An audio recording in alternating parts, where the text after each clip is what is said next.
many people, critics, etc., they all basically, it was universal that you and General McChrystal single-handedly, with great leadership and teams, changed the situation in Iraq and Afghanistan through a different type of intelligence.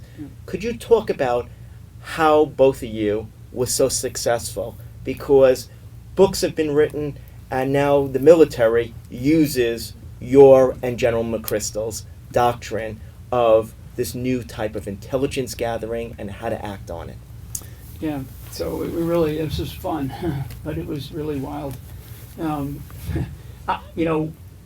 When we connected, and Stan McChrystal and I had worked together a couple of times in the past, and when we reconnected, we actually first reconnected physically in Afghanistan, and this was probably April of 2004. So I'm trying to take you back a little bit because there's a couple, I think, good stories. And so we had the real tragedy of Abu Ghraib and the interrogation problems that existed. We are still sort of living with some of that. And so Stan and I sat down one night. We kind of got on in front of a whiteboard, and we said, "Look, we have to change how we're using the information that we have." And so what we did was the phrase we like to use is we operationalized intelligence. We operationalized information. In the past, the intelligence was always, you get some intel over here, and the guys that would go out and do the combat operations, they would be over here, and never the two ever met. And what we wanted to do is we wanted to integrate intelligence in a different way with the combat elements that we had, and we had some of the best combat elements in the world. SEAL Team 6, you've heard about like the Army's Delta Force, so some very, very high-end, very effective capabilities. But the intelligence system that we had was just insufficient.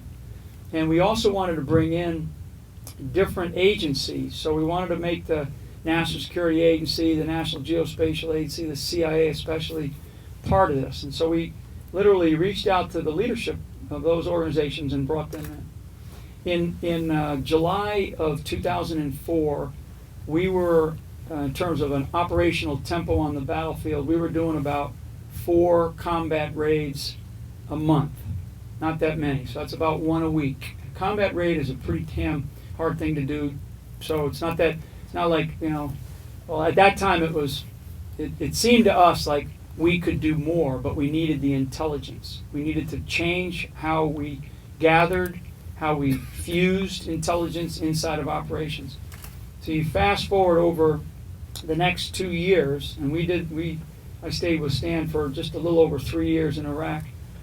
And so over the next 2 years, we went from July of 2004, 4 raids that month, to June of 2006, where we did slightly over 300. Mm-hmm. So that was about 10 a night. We had some nights, I was just telling these great people over here, the night that we killed Zarqawi, we did around 31 or 32 raids that night in a period of time from about 10 o'clock at night to about 5 o'clock in the morning.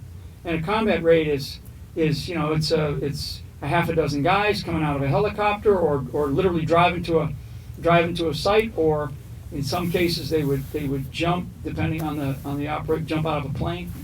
And it was unbelievable the level of sort of the machine that we created by this fusing of intelligence capabilities into the operational elements.